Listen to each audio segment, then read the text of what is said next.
What is up, everybody? How y'all doing? I'm here to give you guys a recap and somewhat possible analysis on Shokugeki no Souma, San no Sara, or he calls Shokugeki no Sama 3rd season, or Food Wars, the 3rd play on episode 6. Now, this episode right here was so good. I was so happy. I was like blown away, flipping my chair around. I took a long time trying to find screenshots, getting the screenshots, and just want to put it into a good amount of systematic artistry.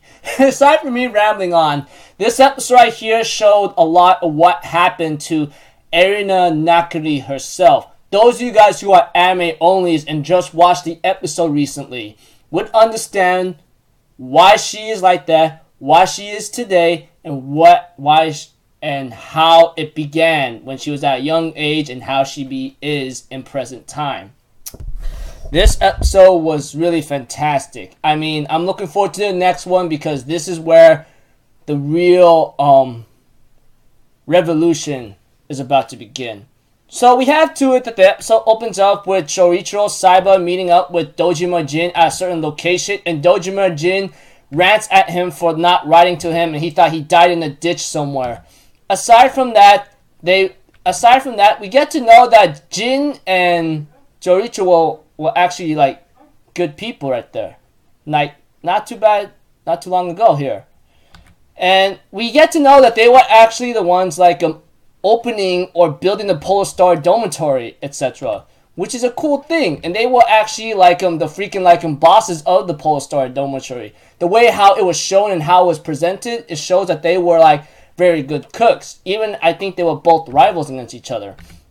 Aside from that, we have that Dojima Jin gets a call and realizes that Nakamura Azumi is actually taking over the school. And we get to know that Dojima Jin was actually the first C and Cyber Joichiro the second C. And you know what's ugly is that Nakamura Azumi, he was actually the third C in his first year, which shows a lot of surprisement and a lot of skill. And we get to see to it that in the next preview of the scenes is that the Elite 10 Council votes that they will have a new director, Nakiri Azumi, to take over Totsuki.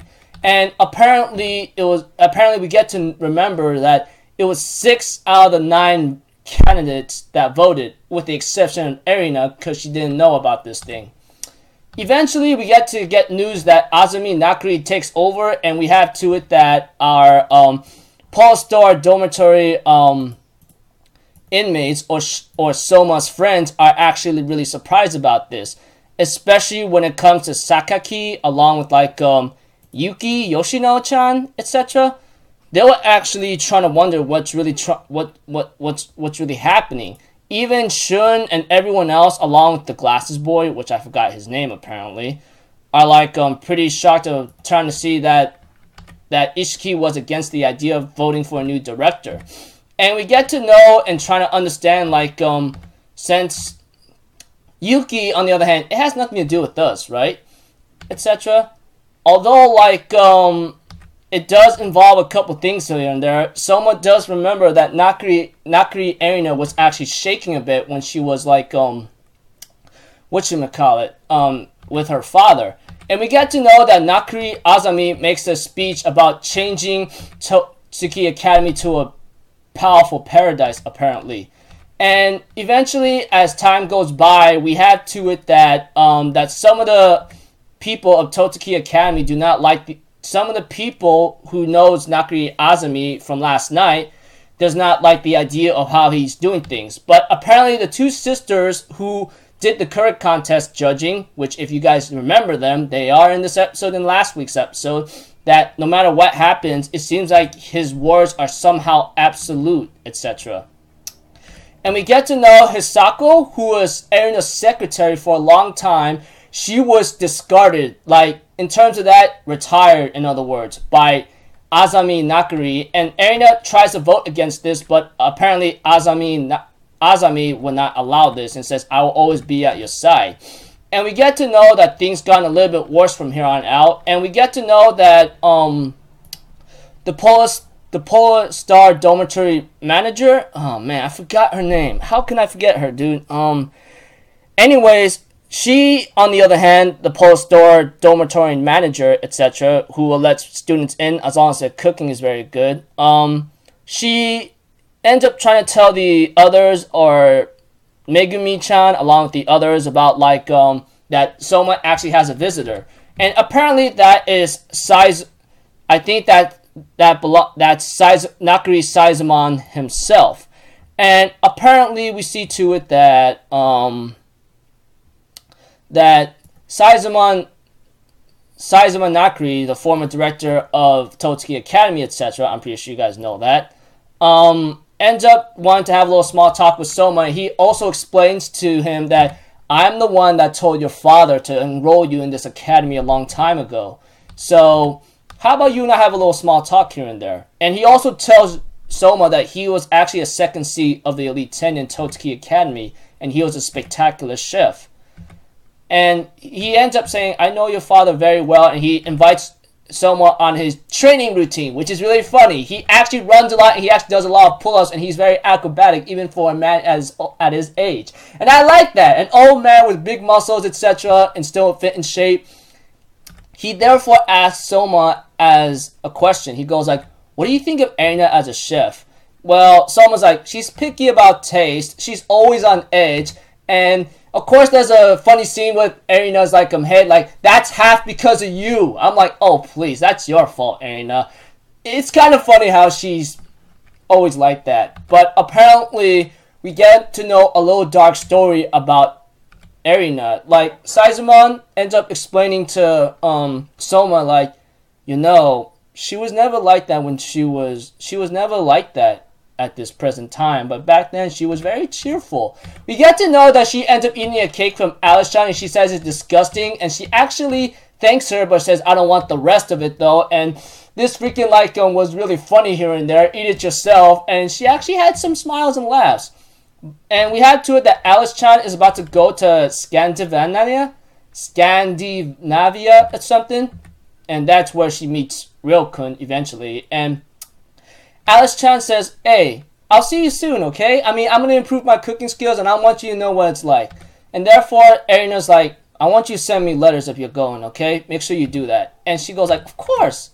And eventually, we have to it that Azami Nakiri, and this is a major, major ugly downfall for Nakiri's growth in a certain way, that Azumi asked Erina, like, do you want to be a good chef? She goes like, yes, of course. And he goes like, good girl. Let me teach you what food is. And eventually, we have to it that there's two plates identical that he brings Erina to a certain room and shows her, okay, which one do you think is seasoned correctly? And Erina explains that it's the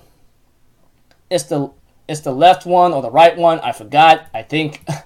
But whatever which dish was horrible in other cases, in simple words, long story short, any dish that she sees that is terrible and tells that to her father, he tells her to throw that away.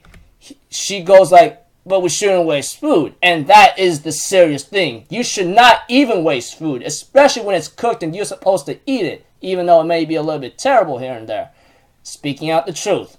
And apparently his abusiveness by telling her to throw it away, by using physical harm on her, by grabbing her hand and squeezing it and go like, throw it away, do it. And eventually, because of this upbringing, and he tells her, do not have mercy, speak of only the dish's taste, never allow the imperfect dish to pass, anything than what I, your father, acknowledged is trash, filth, filth, filth, filth, and ends up insulting everybody. And because of Azami Nakiri's impact on her, of how she had to handle food, etc., and eat it, etc., is nothing more than garbage. And the way how she is why she is today. Like, she's a terrifying, cold-hearted son of little bee whatsoever. I'm pretty sure those of you guys who watched the episode or manga readers will know what I'm getting at here. And this is what Saizumon realizes, that Nakamura Azumi is behind all this, and exiled him from Totsuki because of his freaking educational ways. And this is where Azumi says, "Hey, I've been doing good education to perfect the God's tongue. You should thank me." But Saizumon says, "This is no education. It's freaking brainwashing. Get the hell out of this academy now, and don't you dare hold the Nakiri family name ever again." After he told this story to Souma, he therefore says that he might have set up a base somewhere overseas, but it must be somewhere of the selective community selecting of the wealthy. But you know what? I did not expect him to have a coup against me with the Elite 10 and replace me as director. And Saizumon explains to Souma, after he was gone and I exiled him, Erina was starting to go back to where he was. But apparently with the help of other people, such as Hisako, the other family, Alice-chan. But you know what? Azumi still holds the chains to Erina's heart right now, to a point where she still insults everyone of their cooking. And you know what? His methods of what he did to Erina has not changed that decade ago, 10 years ago in other words. And that he's ensuring that she will not have any communication outside and making sure that she is the only one that she could turn to.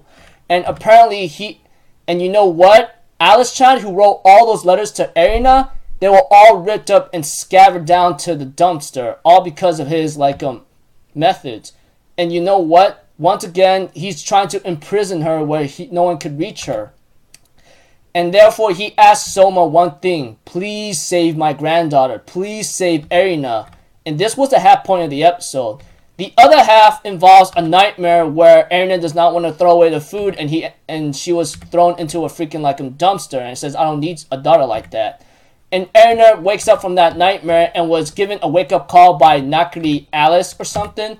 And it was so dang funny because we have to it that Ro is giving Alice-chan a freaking boost and tells him not to look up. And I'm like, it's so hard not to look up, okay? It's like, oh man. Oh man. And we have to it that Erina's like, what are you doing here, Alice? And Alice like, I'm getting your butt out of here. What else? And therefore explains how Hisako tells everything to Erina, how she wants to give up on life, and explains everything to Alice-chan and Ryokun, and they both realize that Erina's in danger. And therefore Alice tells Erina, after I realized what Uncle Azumi was doing, I knew I could not leave you there. And I know what he did. He ripped up my letters, threw them away. I even wrote a lot of letters to you, but you never wrote back at me. And therefore, Alice says, I'm not going to let Uncle Azumi get along with his way this time.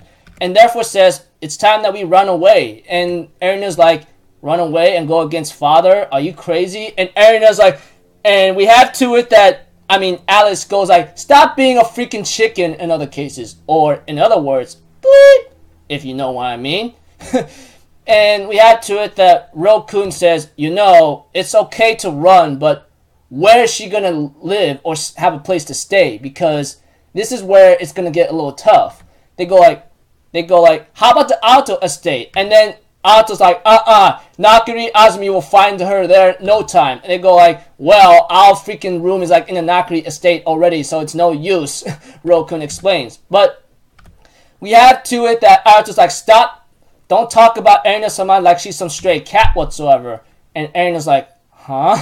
And we had to it that, how about a hotel? And then, of course, Hisako's like, I don't think she could manage. And Erina's like, huh? And then by that time, they're trying to figure out where she could stay. But Erina, on the other hand, after realizing it's raining, she goes like, I'll go back. If you guys help me, you guys will be in trouble. But one person comes out of the bushes with the umbrella, etc. But we have to that Erina does have a place to stay. But I will get to that in just a moment. Minor spoiler ahead. We have to it that after a certain talk with Souma, Saizumon has a talk with Souma. Souma explains that this Nakiri family thing is really challenging and I don't know where to start. It has nothing to do with me, but there's one thing in particular though. I'm gonna make her say that my cooking is delicious, okay? That's the only goal I ever have in mind right now and trying to figure out. And of course Saizumon remembers that, and therefore Saizumon remembers the words what Joichiro said to him. if anyone's gonna save Erina, it's Souma and his generation. And we have too that Torako Megumi-chan is the one that showed up with the umbrella and brings in Erina and everyone else in the Polestar dormitory. Souma's like surprised to see Erina here, and they explain that they ran away. Souma was actually praising them for it, while Nakari's like, stop mocking me or something. He goes like, I'm not mocking you. Where's Nakari and Kurokiba? They go like, oh, they just ran. They had to go home already and bailed out. We get to know that Azumi was told that Erina went missing, and thanks to Alice Chan's escape route. And of course, we see to it that that Azumi understands that and decides to leave it as it is right now. As for Erina, she's gonna take a bath, and she's freaking hot, by the way. I mean, you'd be blind enough not to say that. But aside from that, we have to it that the other Polestar inmates, such as Yuki and the others, were actually concerned to see Erina in the dorm right now. Of course, Zenji, along with I think Shun whatsoever, Ibusaki Shun, are trying to wonder what's she doing here exactly. And they were concerned about it because they don't know if they're going to get into trouble, etc. And they end up explaining, Naruto decides to explain the entire situation right now of what happened to her. And eventually, after hearing Erina's whole entire backstory, etc., they all took sympathy for her, and they actually hate Azumi of what they did to Erina. And therefore, they say, hey, you know what? You're more than welcome to stay here anytime you want to, Erina-chi. Even Yoshino actually gave that name to her, etc. It was so funny. And therefore, Ishiki-senpai says, hey, have you eaten yet? And Erina's like, no, I haven't. He goes like, great timing. Let's celebrate for a special guest revolve, you know? And then therefore one guy, I forgot his name apparently, he ends up giving one of his cooking recipes to Erina to give it a try. And overall, after Erina explains about what quality the dish has, etc., overall, she explains that it was terrible, which is something that they go, okay, you know what? This is our chance we'll have the godson to try out our cooking. And they go like, oh, this is exciting. Let's bring out some stuff I cured yesterday. And Erin's like, hey, easy. Don't go shoving it down my throat. I can't eat that much. And Yoshino's like, hey, how about you try this one? And they go like, oh, okay. And then Hisako explains that Erina seems to be very happy, etc. And someone's like, really? I seen her to be a little prickly in a certain way. And Hisako explains when I met her, I knew that she had some kind of beauty, but something of a dark shadow was lurking behind that scene. But she's starting to change little by little. And of course, we get to see to it that she's bonding with the Polestar inmates, and she's having fun. But we also see to it that Yoshino asks Souma to go cook something, and Souma's like, okay, sure, why not? I got this. Of course, Erina, on the other hand, says, I'm not going to eat your cooking, though. And then someone's like, ha, you're someone that hasn't changed a lot. But don't worry, I'll still whip up something eventually. And we have to it that, we know Erina has a sour relationship with Souma, but we have to understand that most of it is her fault. But we do have to understand this, that it's not entirely her fault that she's like that in the first place, etc. We all know that. Let's all admit to that. I mean, you just figured out Erina's backstory, okay? Aside from that, we get a post-credit scene where Hisako says, I'm counting on you to take care of Erina somehow, okay? And someone's like, even if I'm not around, the other dorm mates will take care of her. And they all decide to play cards together, which is really funny. And of course, Souma explains to... Souma thinks that I hope Nakari's father, rethinks this after what he has done to her, especially after she ran away with her friends. Although, Hisako explains to Souma, Erina-sama is, literally one of the biggest keys and one of the major players to, go work into Azumi Dono's plans. He's not going to give up that easily. And therefore, we get to see Azumi proposing a new method for Totsuki Academy. And this time, one of the chefs that did create Souma's cooking along with Megumi realizes that this is no damn utopia. This is nothing more than like some kind of dystopia of a freaking demonic overlord splitting the food culinary world. And next episode is called It Begins, and it does show pictures of Yoshino and Sakaki Ryoko crying. So this is where things are about to get really hectic from here on out. And you will see that all you anime onlys will realize like how ugly this is, how ugly it will be. All of us manga readers know what's really going to happen next, but one thing for sure, it's not going to be very pretty from here on out. Okay, I know I gave out a very long video, and I did tweet it out that it will be a long recap and somewhat of an analysis. We get to know why Erina acts like the way she is to this present day is because of her father. We have to it that her father really made her go like, I want you to throw away a dish that is imperfect. Any dish that's not up to my standards or to even your standards, you throw it in the garbage. And Erina did not want to do that when she was a kid, but she was forced to because her father like grabbed her wrist and was squeezing her hard, telling her, throw it away, throw it away, throw it away. So it was like somewhat of an abuse, and that's when Saizumon realizes that freaking Azumi was messing up Erina's brain by brainwashing her and bans him from and exiles him from Totsuki because of that. After all that he's done, I can see why everyone despises him. Even Alice-chan knows that Azumi was behind with the ripping up the letters, etc., and ruining her relationship with Erina, etc. This is where things gotten really ugly for Erina as a kid and up to present time, especially why she's so scared of her father, especially when she's submissive towards him to this point right now. But Alice is trying to help her out by saying, you gotta have a backbone and stand up to him and not be his little small tool that he could just mess around with. So yeah, of course this episode right here, in simple words of a couple sentences, involves Souma being asked to help Erina out because of what happened to her by Saizumon Nakiri, the former director of Totsuki Academy. Aside from that, about Nakiri, Erina's past, her running away from home with the help of Alice-chan and Ryokun, she's having shelter at the Polar Star Dormitory, etc. And Nakiri Azumi trying to take over the academy and proposing a new idea, which involves one of the teachers saying, this is no utopia. This is like a freaking dystopia of a demonic overlord who's trying to split the food culinary world entirely. So whatever is about to happen next now, it's not going to look really pretty from here on out, because it's really going to be terrifying from here on out, because we all know, now that you guys know Azumi's character and knows what he's planning to do, especially with him being the overlord thing that the professor mentioned, you realize that there's not a lot of people that's going to sit their butts around and be manhandled that easily.